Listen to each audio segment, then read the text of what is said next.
This is the All Rev'd Up podcast, and I'm Reverend Emmett Price. And I'm Reverend Irene Monroe. Irene, today we are talking about the Rittenhouse trial. And America's two-justice system. Oh my goodness. Well, before we head into this episode on Rittenhouse, villian or vigilante, let us thank each of our listeners and viewers. Thank you for listening to us on the various podcast apps and for watching the actual live recording of the podcast on our YouTube channel. We are grateful for your support, your encouragement, your feedback, your reviews, and your comments. Oh, indeed, and many comments we got. So a tsunami of thanks to you all. But before I shut my mouth for the rest of the podcast, Emmett, I want to thank our dynamic, talented, and creative producers, Kyla Wright and Cavante Smalls, because we know we couldn't do it without them. That's right. Oh, we know you have a whole lot to say, Irene. Don't even try that. Anyway, let's go. Let's roll some sound. Let's go. We, the jury, find the defendant, Kyle H. Rittenhouse, not guilty. As to the fifth count of the information, Gage Grosskreutz, we, the jury, find the defendant, Kyle H. Rittenhouse, not guilty. Members of the jury, are these your unanimous verdicts? Is there anyone who does not agree with the verdicts as read? Would you wish the jury polled? On August 25th, 2020, during the protest of the police shooting of Jacob Blake in Kenosha, Wisconsin, 17-year-old Kyle Rittenhouse from Antioch, Illinois, fatally shot Joseph Rosenbaum and Anthony Huber and injured Gage Grosskreutz. On Friday, November 19th, a jury selected by the defense reached a unanimous verdict that Rittenhouse was not guilty on all charges.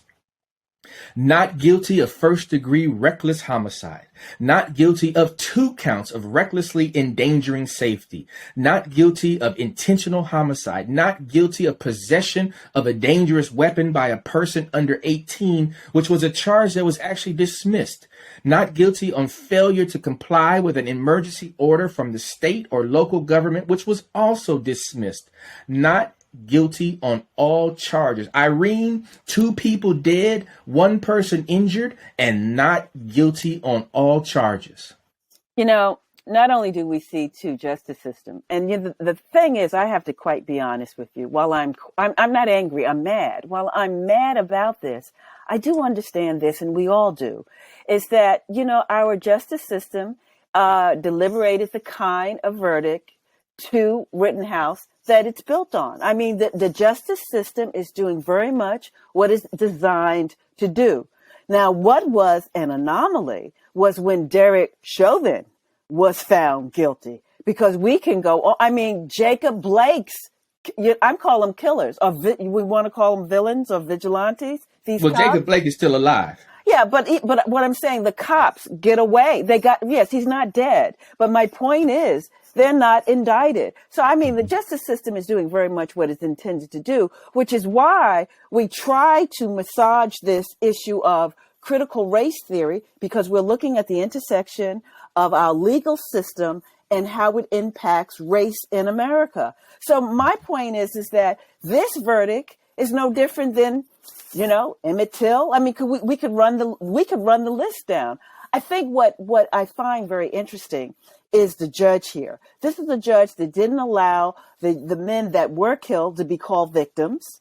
I thought it was very interesting that they were interested in his boyhood, in Rittenhouse boyhood, that the whole idea, like, maybe we will teach him a lesson, but we won't ruin a life. But I think about that in terms of the juxtaposition of images when we look at Trayvon Martin, 17 years old, wearing a hoodie, carrying Skittles. And here this 17-year-old lied, went across, state lines, lied that he was a medic, have taken pictures with the Proud Boys carrying an AR or AK and killed 2 people and gets acquitted.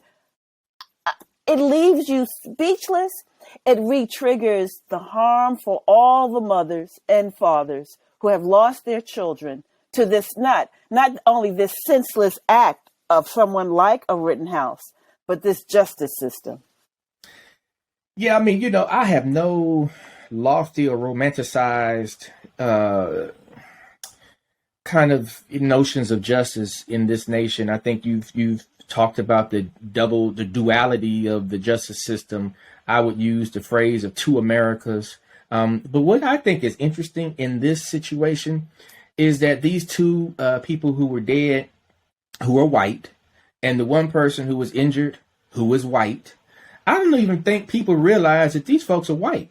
I think the assumption, I'm being for real. I think the assumption is that because they were at the protest, that they were black, and that all this hoopla that black people are making, and some white folks too, is that, these black folks were killed. So to me, it shows this.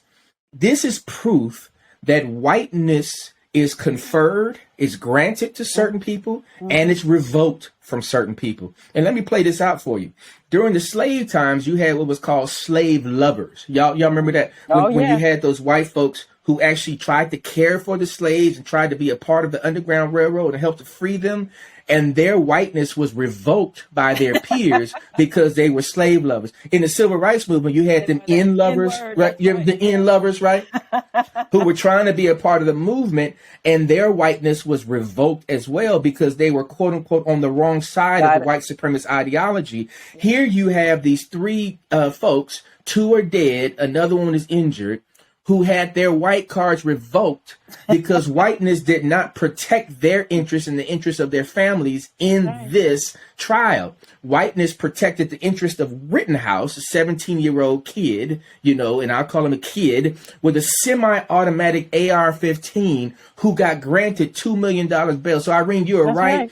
The judge was the 12th member of the jury. The judge was the extra attorney on the defense side. It's no question about it. So that part of it is ludicrous. Yeah. But what are we expecting in this last hurrah of white supremacist ideology in this nation? It's so interesting, when you said that, their cards have been, for the white victims who have fallen to Rittenhouse.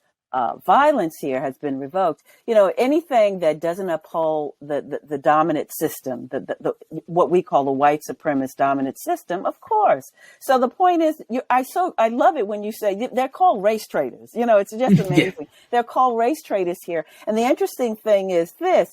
I kind of agree with you because I was wondering, so how come a lot of folks are not on the street? But I know another reason why they're not on the street. One of the reasons, because I think it sent a very salient message, which is this. You come out on these streets, you might get shot. You do not have your Second Amendment right, which is the right to assemble.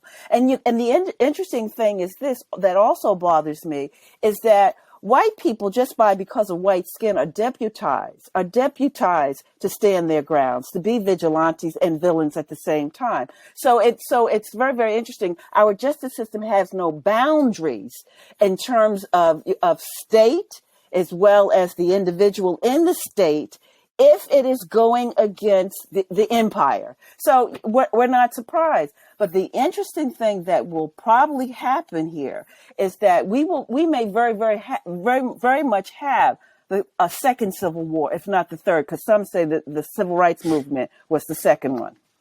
Well, I think we're in the middle of it right now. I don't think the war is going to show up with folks in uniforms, branding emblems of the Union and the Confederates. I think we're in the midst of it right now, and what's happening is that the optics of it are changing so rapidly that folks are afraid of the it, right? Yeah. It's no longer being afraid of certain people. They're afraid of the it. I mean, let's be real about this. When you have Fox News host Tucker Carlson with his video camera crew following the trial in order to do a documentary, whether Rittenhouse and his attorneys agree or not, there's a whole it thing going on. When you have at least currently 3 Republican congressmen who are on social media competing over who was going to take Rittenhouse on as an intern, right? Because of what he represents. This is a it. This That's is right. no longer and a them. Listen, and the $1 million in his defense here. So you know, I think what we really got to see is, are we really wedded to a democratic society? What do we want to be actually moving forward? I think the thing that gets me is that, you know, we now at the same time have Aubrey's, you know, trial going on. You know, Ahmaud Arbery down in Georgia, yeah. That's right. Mm-hmm. And it troubles me when they're going to say, well, there are too many black pastors, you know, in the courtroom. So soon you will begin to see that we will have no kind of recourse to even support the family. We'll have no recourse to assemble and protest. We'll have really no recourse to even hold a gun, because what we remember with Lando Castro, here he was, you know, stopped for a stoplight. A traffic light. And again, he said, yes, I am carrying. I have a license to carry, but yet get shot. This guy, Rittenhouse, I mean, listen, did you see the video where he's walking and we see we see these police officers, you know, just go right past him, just go right. And he's showing and he's brandishing his gun. So I don't know what this means in terms of us trying to very much have a democratic society, and the audacity for Rittenhouse to get on Fox News and said he thought justice was served. I mean, let me do one corrective thing, because it's not the Ahmaud Arbery trial. It's the trial of the 3 people who killed him. That's right? Ahmaud Arbery can't be put on trial because he's dead. Right. So in the sense of this, though, this notion of justice, the court systems currently and the Constitution currently are embedded within a white supremacist ideology. So they're doing exactly what they're supposed to do. If you look at the laws in Wisconsin, I've had a number of conversations with some legal scholars about this. The whole thing about the gun and the issue that was dismissed is that in Wisconsin, what is illegal is short barrel guns, right? Oh, really? Not necessarily long barrel guns. And the whole premise of that is back in the 80s and the 90s, when you know, gang violence was at a height, you know, in the nation. Most of the quote unquote gangbangers and quote unquote thugs were using sawed off shotguns, which were short barrel guns. And so the laws that were put on the books were literally focused on those individuals. So when you have a 17-year-old white boy who shows up with a semi-automatic AR-15 style rifle with a long barrel, that law actually doesn't go against him. But you know, and that's part of the issue. But what bothers me is that he crossed state lines. I mean, that's illegal. It bothers me that someone like Tamir Rice, you know, 12 years old, gets shot holding a toy gun. I mean, I think what we got to really look at is the absurdity at which we very arbitrarily uphold gun laws. But the point is, I realize at this point, we're not going to move on gun laws. I mean, because, you know, what happened at Sandy Hook now more than a decade ago, where this is an idyllic environment of mostly white kids in a Connecticut suburb. If that didn't pull at your heartstrings, and it was happening right before Christmas, a lot of the trees were up, the packages were waiting for them to, you know, open. And if that didn't move our country, along with some years later, kids going to DC about gun control, I don't think nothing will. But I do think, though, that now we're seeing a Republican Party become a white racist, you know, KKK, new form of the KKK. I mean, we got to do something. And also, interestingly enough, I wonder what it will mean in terms of our allies, our you know, brown and white and other allies who want to come to this defense of not only Black Lives Matter, but also this democracy matters. Well, we're going to pick this up on the other side of the break. This is the All Rev'd Up podcast. We're about to take a break, but Irene, two Americas. Folks got to pick a side. We'll be right back.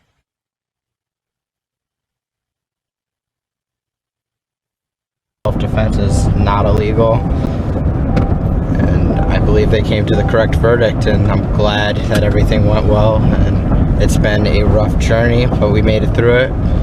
We made it through the hard part.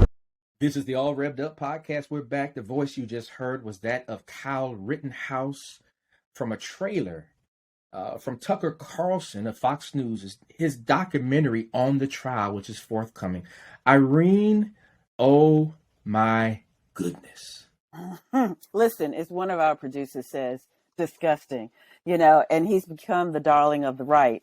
I think and I know your audience as well as you are shocked that I'm so silent in this podcast. I am shocked. But not only does my heart ache, and I'm not shocked, but I am just shell shocked by once again hit hard by our justice system. And what seems obvious to even the most diabolical person, it's just amazing the kind of outcome. But I think now what we saw it with January 6th. People are debating whether that was an insurrection or was that a freedom fight. I think what we see is that we're beginning to see with this new face, a younger face with Rittenhouse, he becomes really a kind of cancer that has now metastasized in the very fabric, of this country today. And that's why I keep getting back to the question, well, my goodness, what will become of this democracy? But I think our producer said this too. I think he was spot on when he said, well, today a lot of Rittenhouse may very well have been created. Well, I love the way that you are questioning democracy. I have questioned democracy for a long time, and I don't think we were ever close.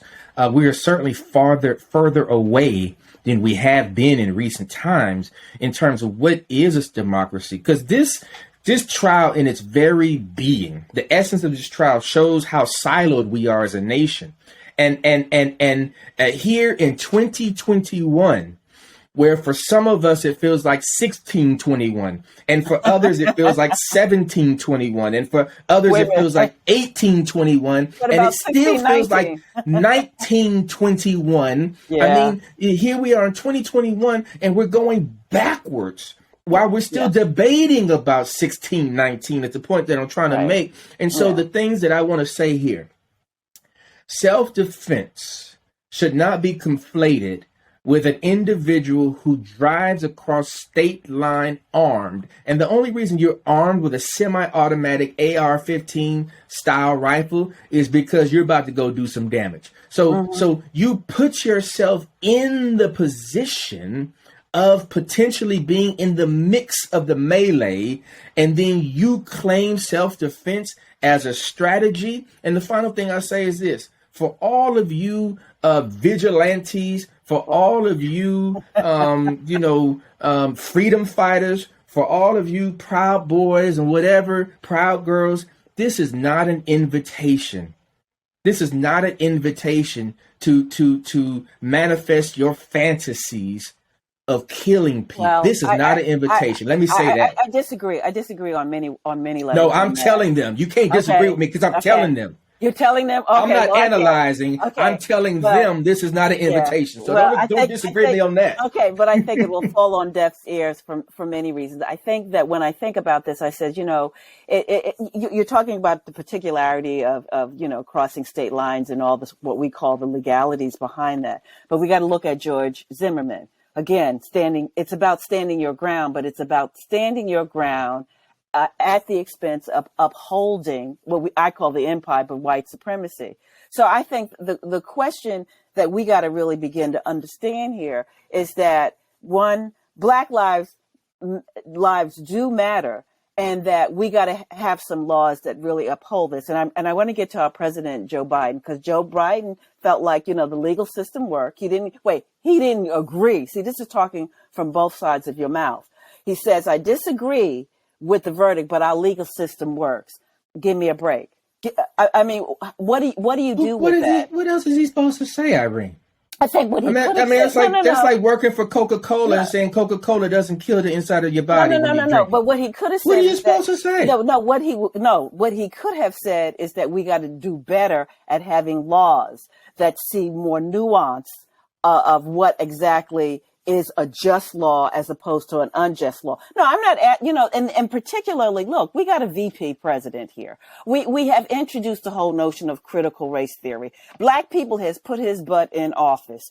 He's double speaking as he did about the filibuster. It either is a good thing to have or not to have. So if you're saying the legal system works, you're not speaking out against the filibuster, well, then what we have here is someone who's complicit. He's not even complicit, because my point is he making But we a stand. know that. But my point is, Emmett, listen, individual acts like Rittenhouse and Zimmerman are individual acts that culminate into not just what we saw at the White House on January 6th, but it culminates into laws that need to either be pushed back, revised, or you're just going to say, we're going to let it be as it is. If this is a reckoning moment, see, this is my thing. If this is a reckoning moment, then you have to look at unjust laws that give license to someone like this kid. I'm not trying to see what I'm trying to do. I'm not trying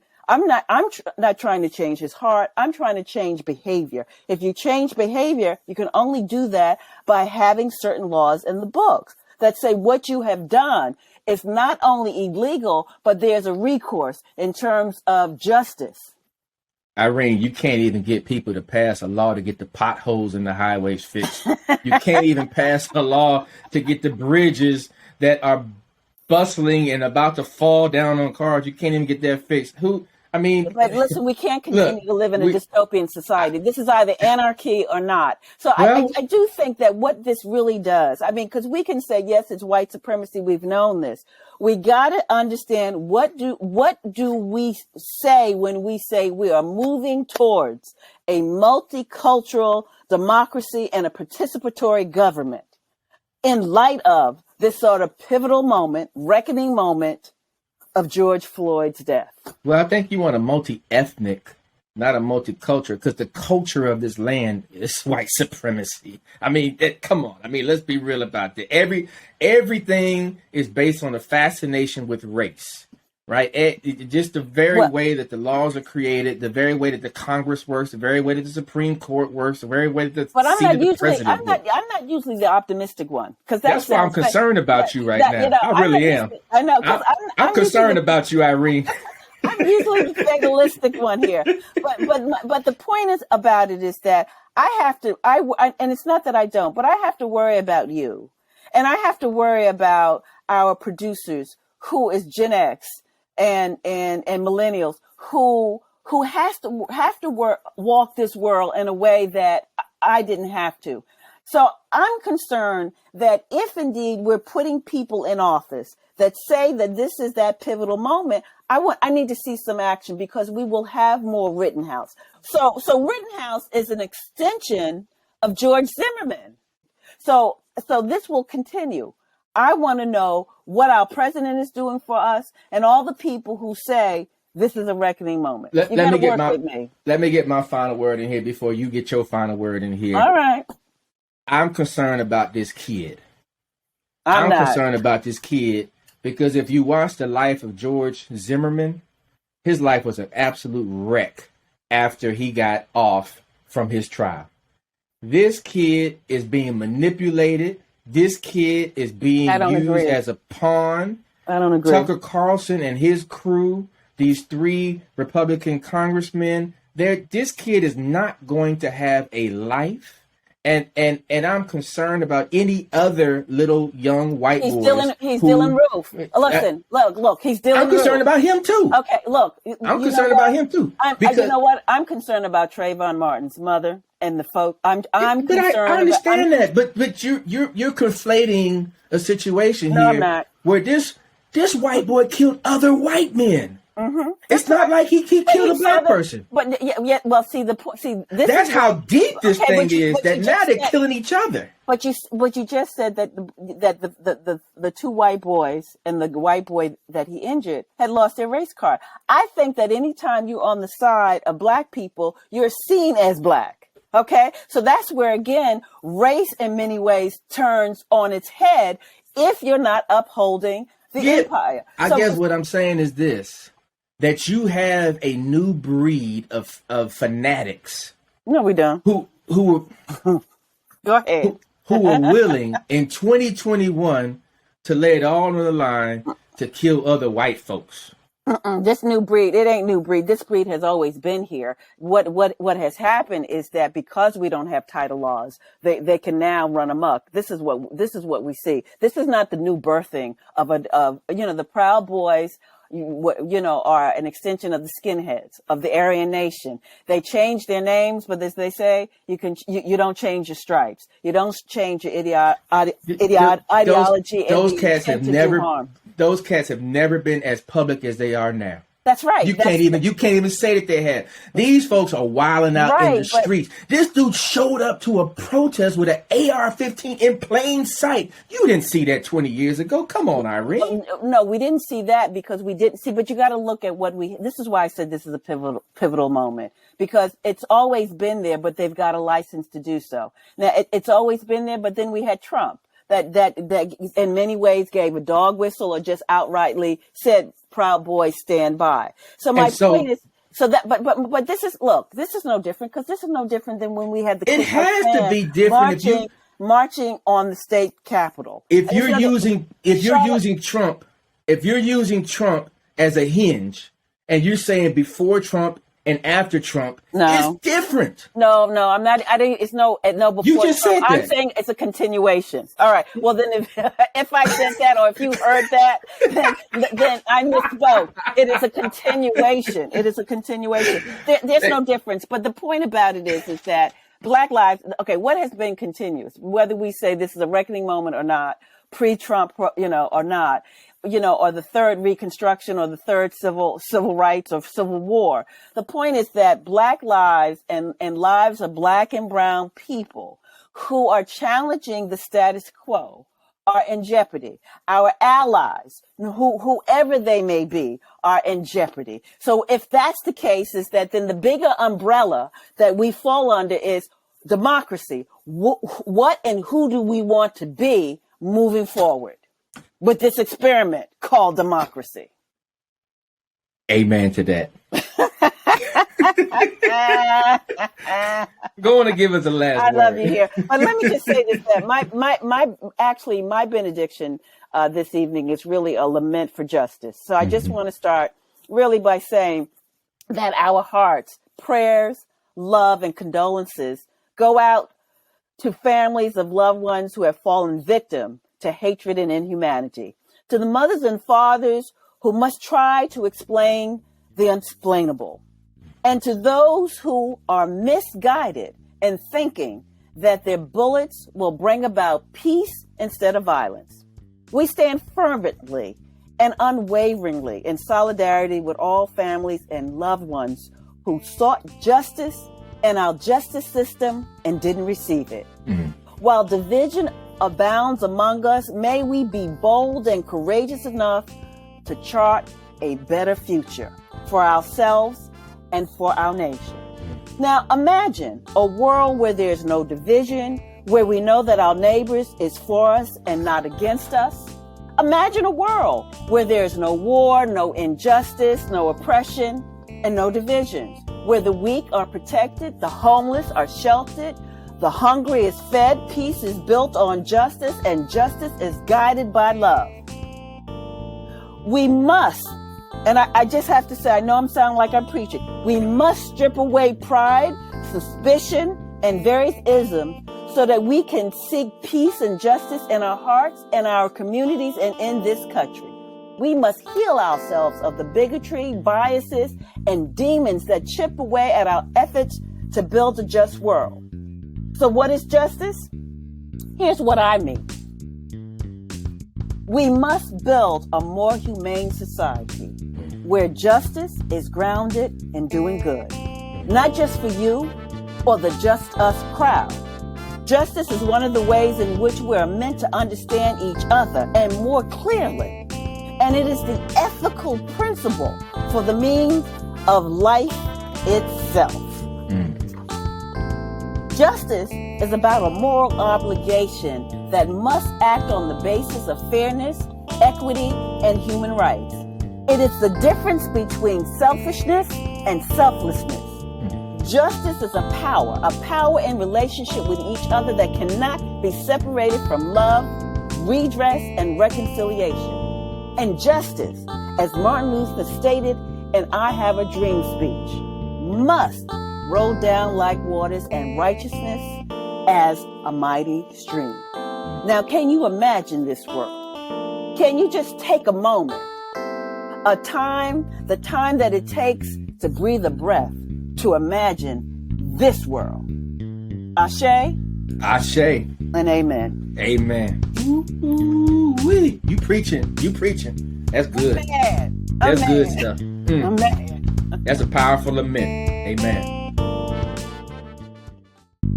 All Rev'd Up is brought to you by us, the Revs. Our amazing producers are Kyla Wright and Cavante Smalls. Music for this episode is from Reverend Price's son and musical prodigy, Emmett G. Price IV. All Rev'd Up is distributed by GBH. Additional thanks to Bob Kempf, Elizabeth O'Brien, May He, Devin Robbins, Meredith Neerman, and Zach Waldman. If you like what you hear, let us know. Give us a review on Apple Podcasts and follow us at All Rev'd Up Pod on Facebook, Twitter, Instagram, and YouTube.